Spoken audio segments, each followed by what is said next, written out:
All right, folks, we're going to start out with entering the Photopea free online Photoshop online app by going into the Google Classroom and clicking on Photopea.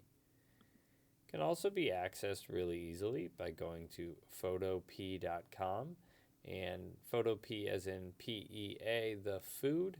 You can see it located there, right here in the middle. When you are first introduced into this, there's commonly a pop-up that shows up at the top with a giant X that you can click on. In this case, it's familiar with me, so I don't get it. When you start out a project, it's important to make sure that that project is the right size.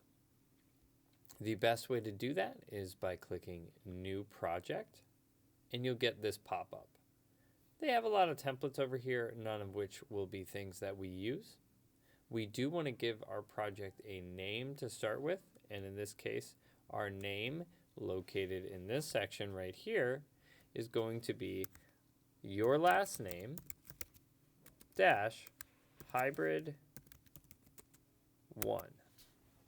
Now, we are making 3 hybrids, so they'll be in succession, hybrid 1, hybrid 2, hybrid 3. We name everything the same, and we start each file the same with a new project. The size of it should be done in inches. So I used that drop-down menu right there, and I was changing it to inches. Now, it's currently 17 by 10. That would be incorrect for us. We need a width of 10 and a height of 8. That will give us a 10-inch wide file with an 8-inch height. That would be a wide photo. Now, if you intend that you're going to create a tall photograph, let's say using a giraffe, then you perhaps would want to switch the two. There's a nice switch button there to help you out with that in case you need to switch back and forth. The last important number here is DPI. Right now it's 72, which is the default for a screen. We want this to be a print resolution, which we'll put at 300. So, as a recap, last name dash hybrid 1, 8 inches wide by 10 high, or the inverse, and 300 DPI. A white background's fine, and then we can hit create. This gives us our white background. This is called our canvas. We have over here on our left, we have our layers, and we currently have our white background layer. Instead of the traditional Photoshop in which you would have just a series of symbols located over here for each of our palettes, we have just some short words here to pull up what we need as we need it. The tools are located over here, and they're very similar to that of Photoshop. However, they are located just slightly differently, and there are some slightly different features that come along with them. Okay, so with our canvas, we will get right into adding in pictures so that we can play around and create a new hybrid. I'm going to go up to the top to File and choose File, and then Open and Place. This will open a file and place it onto our document. I've got a folder here that's set up with a bunch of different animals. You can see my cheetah, chimp, giraffe, lion, penguin, praying mantis, shark, toucan. Now they are all, there's a zebra. They are all possibilities for me to combine. What I'm going to try and do to start out here is I'm going to, since I chose to make a tall picture, I'm going to work off of this penguin. So I'm going to choose the penguin and click Open. Then, holding Shift and grabbing the corner, notice I'm on the corner here, I'm going to hold Shift and drag this out. Now, if I don't hold Shift, I end up with this kind of thing happening. squishing, stretching, all that kind of stuff. That makes a picture not appear normal or natural anymore. By holding shift, it locks in the measurements so that it constrains them to be the same all the way through. So if you stretch one, it stretches the other. This can only be done with shift and corners. If you were to grab a side and hold shift, it does not work. It does not allow you to create that change. And if you accidentally do this, you can always go up to edit and undo, and you can restart it. Okay, so we brought it in here. We don't have our handles anymore. Let's try edit, free transform here, located right there, and that will reactivate this so that we can stretch it to be big. No matter what your picture, your goal is to make sure that you stretch it till it becomes large enough to fill the white background. It's okay to go a little bit over, but a little bit less, and you end up with white lines at the top or the bottom. That would show up as white space in your final picture, and it would be the wrong size then. Okay, so if that occupies the entire space, then we are okay to hit the check mark located up here in the options bar, right there. The options bar does change for every tool and everything that we activate. So check that and notice that the option bar has completely changed with a whole other set of controls. Okay, so 2 layers. Now we need to add in a second one. What can we add in to combine with this penguin? Hopefully you have a plan of what you intend to do. In my circumstance, I've got this here cheetah that I'm going to steal the head of. Let me choose open, and just like before, it's going to open that right over top. Now currently, I can't see the other picture. That's a problem. In order to change that, I want to change my opacity of my layer so that I can see through it. So I'm going to lower that down using this here slider, and now I can see through this layer right here, the cheetah layer, onto the penguin layer. Now I can move it around, and you'll notice that by changing that, I've lost my handles again. So to reactivate it, edit, free transform. When this is active, you have the ability to move it left and right. We have the ability to hold shift and grab corners to resize. We have the ability to come outside of the rectangle to a corner. We can rotate as needed. Okay. And we also have the ability to right click and get some other options. In this case, the most important one to us is flip horizontally. My cheetah is facing the wrong direction from the penguin. Let's fix that. Now that they have aligned properly, my goal is to get to the point that I can see this neck and this neck somewhat combining. So let's rotate a little bit. Let's shrink it a little bit. Holding shift and grabbing corners. Okay, and scoot it over. This takes a little bit of imagination and creativity to guarantee that you're going to get what you want. And actually, if you get it wrong, there is a possibility that you will change it later.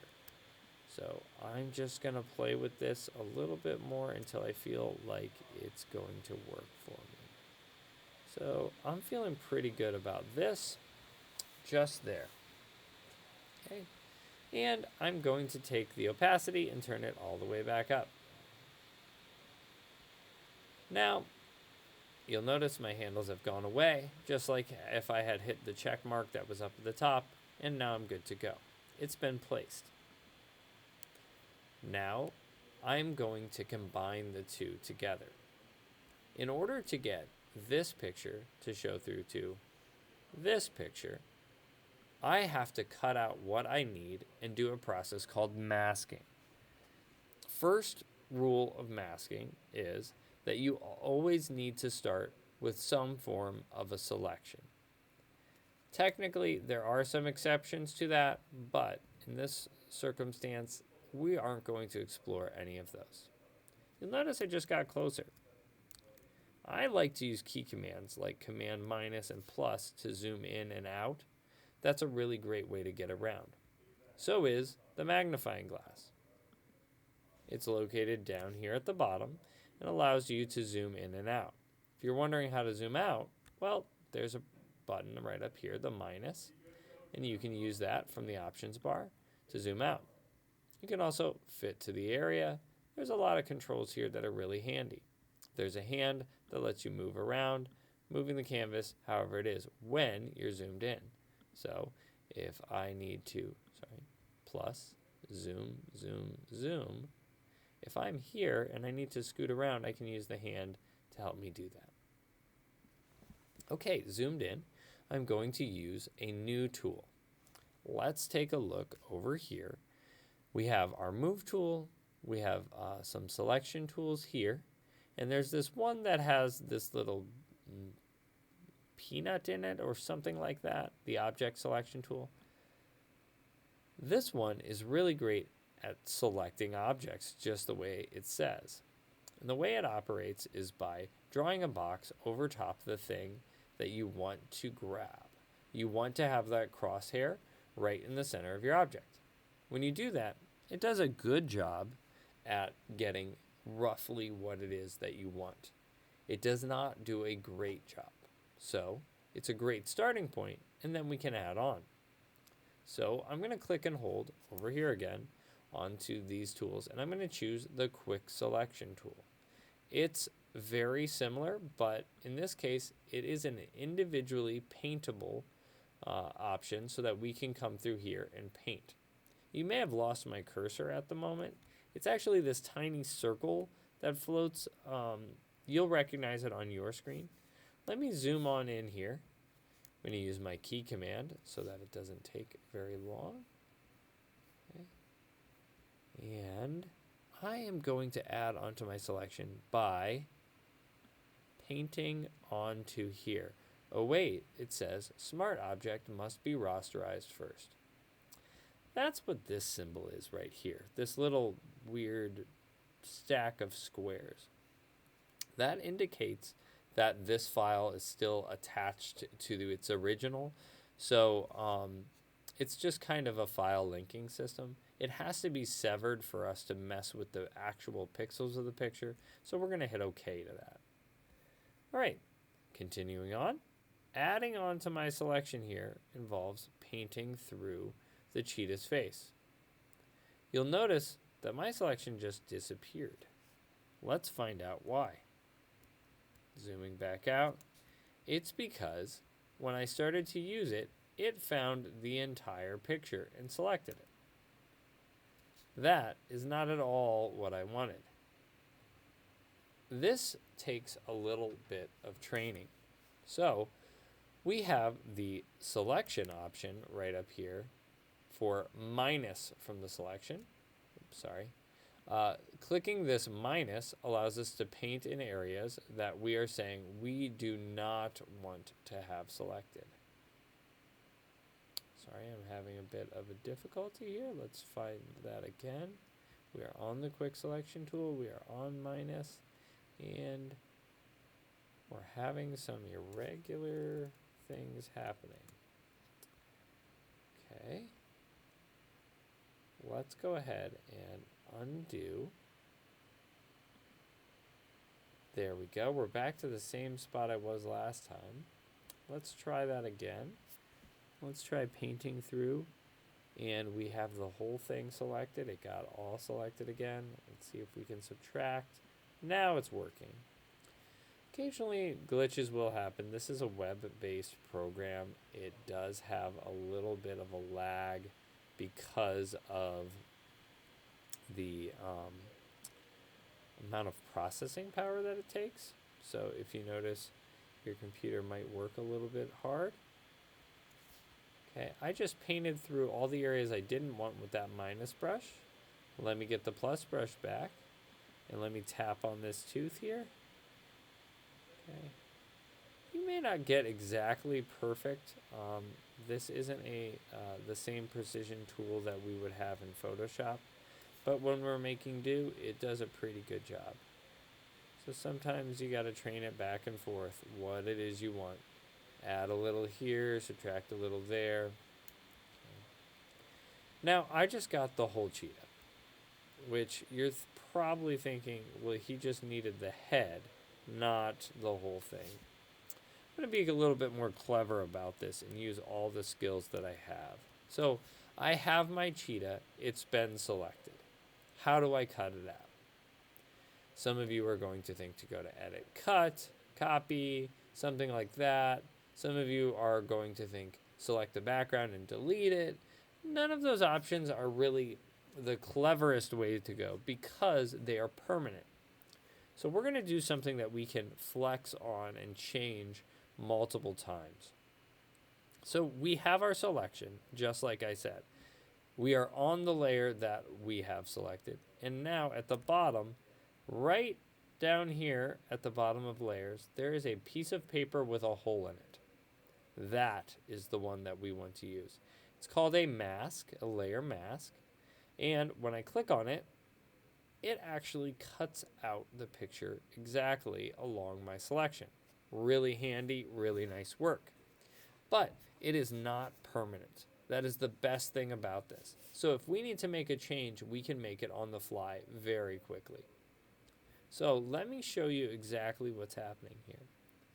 Over here in this layer, we now have a layer mask next to it. You've got the layer thumbnail, which is the actual picture parts, the visible pixels of the cheetah. We have a little chain link that ties these two together so that if I move one, the other moves as well. If that were turned off and I move this, it would really strangely cut through and not be attached together. So that's the answer on what that is. And then we have the layer mask, which looks like this. I held down my Alt or Option key on my keyboard and clicked on here, and that is what allowed us to see. That was the selection we had.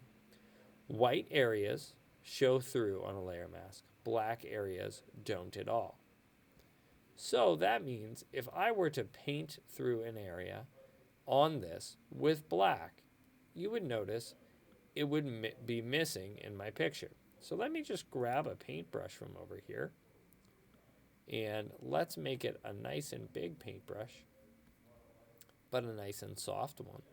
So my hardness is down on that. Okay, and I'm going to take my paintbrush and set its color. Okay, its color is located down here. We have the foreground color and we have the background color. I'm going to set the foreground color to black and hit OK. Now if I paint right through there on this layer mask, then I'm going to option click to turn it off. You can see exactly how that affected the picture. I don't have to be in this black and white mode to see what I'm doing here. It's active no matter what, if it's seen or not. So if I continue to keep that as the selected part, notice this part isn't selected. It's the black and white thing. As long as I keep that selected, I can paint right through this thing and just make parts of my image disappear. There is a little bit of craft in making this nice and pretty, not missing anything. You don't want random bits of a face sticking out of the chest there. That could be really uncomfortable. Okay, and I'm going to paint on through that. And let's go right up the back here, see what we can do about going up the neck and fading those two together. It's looking pretty good. Okay, so let's say I want some of this stuff, more of that black to go in. Ooh, I feel like I've gone too far. At this point, I've got some of this orange stuff coming through on the neck here, and I don't really like the way that that looks. What could I do to fix that? Well, um, there's certainly the option to edit, undo, um, or there's this cool thing over here called the history that logs every step that we do. So I could click back on here and add some of that stuff back in. Or if you really caught on to what was happening here in the layer mask, if I just switch to the color white, then I could do some really cool things to add back in. So down here, I've got this nice black and white button. I'm going to use that from now on. And I've got a little switch button right there too. So I've got white as my color. And I've got my paintbrush. And I'm on the layer mask. If I just start, whoops, edit, undo. There was a little bit of lag there. If you noticed, my computer thought I was on the move tool. Okay, so I somehow duplicated my layer. Oops. Use the history to go back. There we go. All right, back onto the layer mask. All right, let me use that white to paint. And now I can add that stuff back in. Got to be careful though. This is treating the whole layer mask, so if I go too far, I do get background back in there. Let's step that back. Okay, so let's add back in just a little bit more of that. Maybe I don't want it to be fuzzy anymore. I just right click to activate these same brush settings. Oh, I don't want to add anything. I want to subtract it, so let's go over here and switch back to black. I use that little switch button. Okay, and then I can cut it back. Let's take a look. It's not looking too bad. Ooh, what would happen if I had spots through the stomach? Let's switch back to white. Let's see what happens if I do that. Oh, right, there's another little dude hanging out here. I wonder if I can make this look a little bit like there's a pocket, like it's a kangaroo.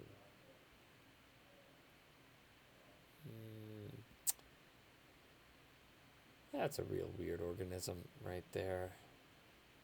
Switching back, I can cut it up. Well, what if I want that to fade off really strong? Let's go with a giant brush, way too big of a brush. But that's going to let us fade off a little bit more.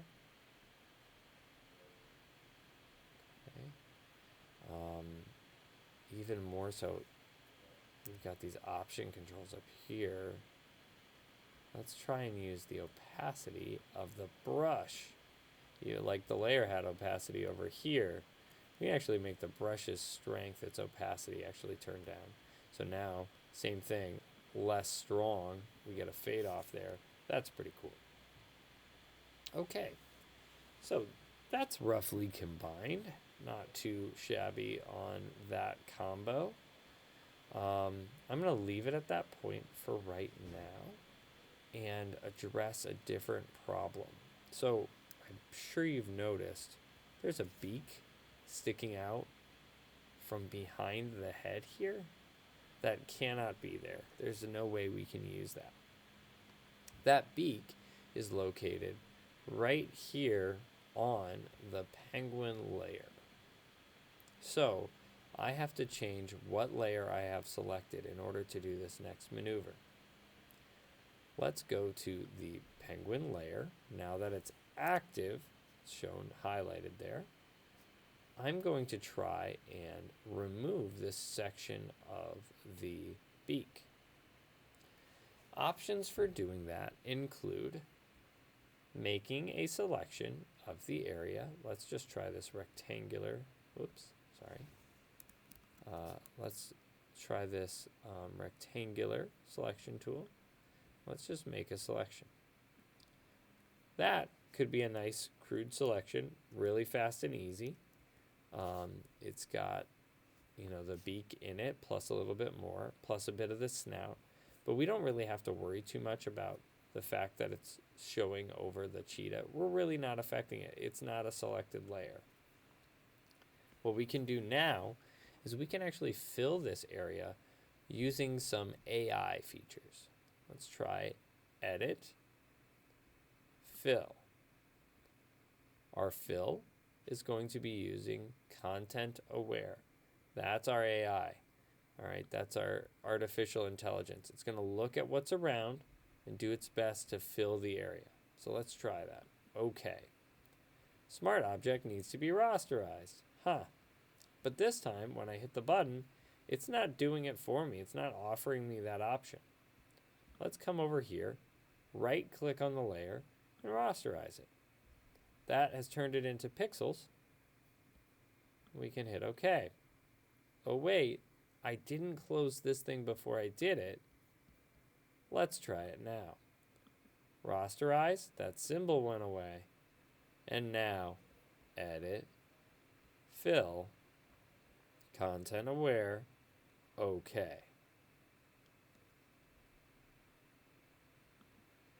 You're noticing it's not going away. That's it thinking. And now it's gone. This is what it did.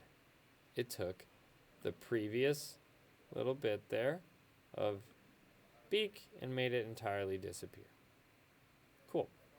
So now I'm going to, I'll grab my magnifying glass to remind you guys where it's at, and I'll choose from my magnifying glass to fit the area. And you can see that combo that I've made. It's not a perfect transition, certainly.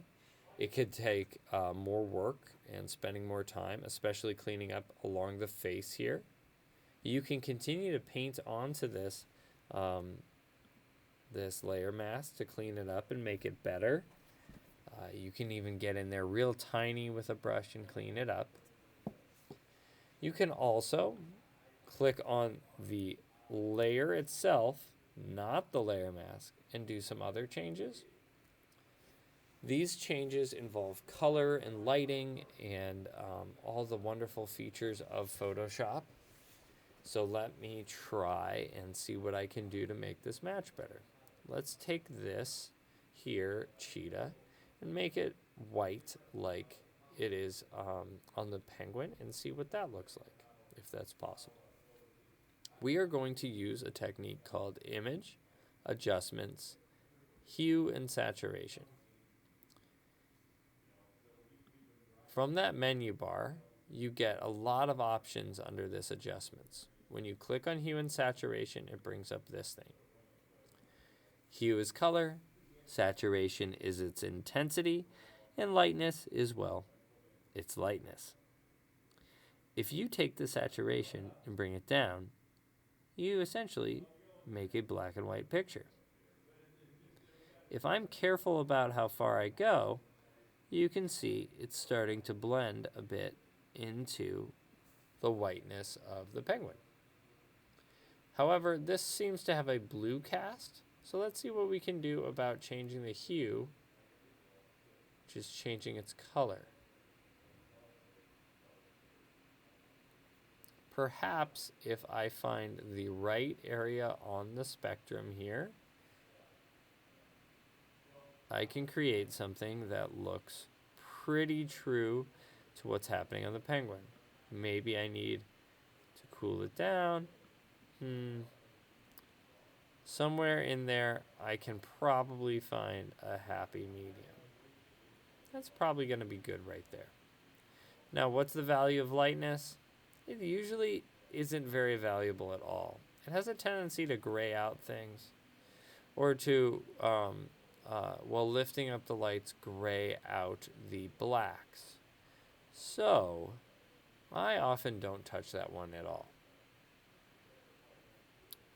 If you are having trouble with these tools, and you have something multicolored, you could try the colorize button. The colorize button makes everything one color. So in this case, we can adjust everything that's going on here, and you can see how everything's becoming one color entirely. We do not require the colorize option, but you might want to try that out in the future to make yours match better. That's pretty good. Let me hit OK when I'm feeling pretty good about it. That's all right. Let's hit OK. All right, so that's a pretty good combo there. And let's go ahead and see what we can do about this little neck piece here. It's orange, and that's definitely from the penguin, but I'd like for it to be this color. So how can I get that? Here's the last move. It's the idea of stealing textures. For this, I have to create a blank layer, one that contains nothing. And so it has to sit amongst these, but not be one of them. I'm going to do that by coming down to the bottom here, next to the trash can, and choosing New Layer. The New Layer button creates a new layer above whatever was selected. Then, a new tool, the Clone Stamp tool, located over here. When I click on that, it activates. If you try and use it, it's going to give you a bunch of crap about not being able to use. It says you have to set the source. The source is the point where it's going to steal from. It's currently going to steal from the current layer. There's nothing on this layer. We just made a blank one. This checkered stuff indicates that it's completely transparent. So that cannot work. Let's try changing it to current and below. By doing that, it's going to look at our current layer and anything underneath it. Now, I tried to use it, and still, after the source was set, it did not allow me to do anything else. Well, it's saying that you have to hold the Alt key, or the Option key if you're on a Mac, to set a point. Notice that plus right there? That is going to be where I steal from. So let's go ahead and set that point as being the point that I steal from. And let me change my brush to a size that you're going to recognize on the screen. There, you can see it. Now it's floating around and it's blue. It's a blackish blue, exactly like what I poked on when I set my source. So that would mean that I have this texture that I can paint with. It's ready to go. All I have to do is click and start to paint. My paintbrush moves, and so does a little plus over right where I started. Now if I keep going to the right, you can see I'm starting to paint with some background. That is because my sample, my source point, is continuing to go, and it's continuing to move right off of the area in which we were seeing the texture of the background of the penguin. So it was starting to grab this stuff over here. You got to be careful about that. We can totally clean it up because this is on a floating layer all by itself. You can erase using the eraser. You can remove parts of that.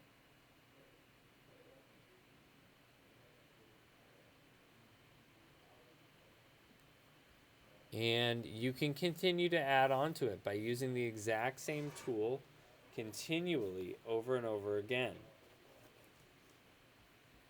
This will allow you to get exactly what you're intending to get. I'm holding the Option key. I'm going to paint with this. Okay, it's got these really hard edges. I don't like that. Oh, right, because I have my hardness set up to 100%. Let's turn that down. Let's see what we can do. We can set our point to steal from, and now it's a lot more gentle. Okay, we can paint in that edge. It's starting to steal from here. That's a little bit darker. And so I'm just going to kind of collage this together until I get what it is that I want. Okay, so short little bits at a time. Let's say I need an edge. Let's go use this edge here. Okay, maybe I need a little bit different edge.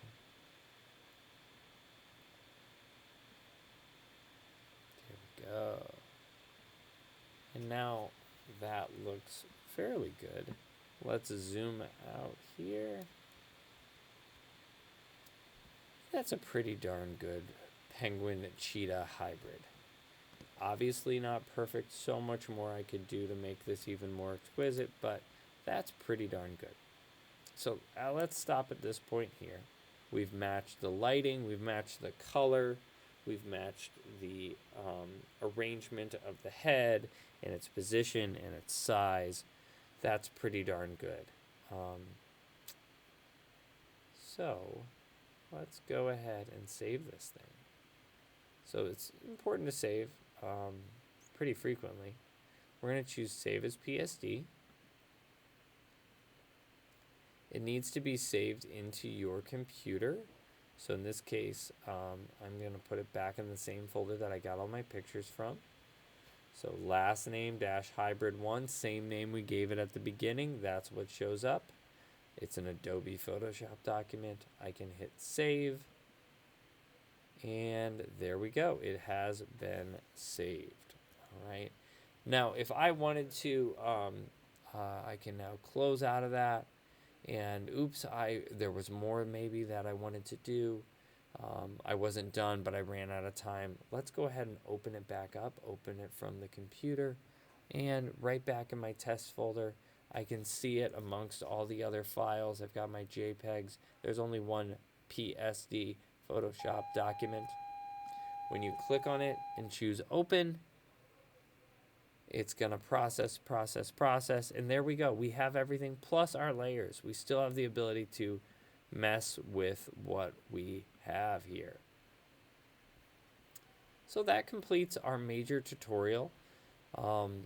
If you do run into any major lighting issues, I'll show you one last thing to handle that. You'll want to go up to the top for image adjustments, and this thing called levels is probably your best bet. Levels is a weird mountain with a black, a gray, and a white handle. This thing is no good. Don't even bother with it. I've never seen it work for people, so let's not bother with it. Black increases your darkness on something. Gray changes your midtones. And white changes your bright spots. And this all only affects whatever layer you are currently on. So you notice everything was changing the penguin layer. All those together can help you make a perfect combination that will blend way better. So that is the last bit. I really like what I did change on that. So let's hit File, Save. And we are going to save those changes to the exact same spot. If for some reason File Save doesn't work for you, try File Save as PSD, same as before. And you can either save it into here with this new added one, or you can overwrite the original by clicking on it, changing its name back to the original and hitting save and choosing replace. Okay, well, good luck to you in creating what you need to create. If you have any questions, come back to this first.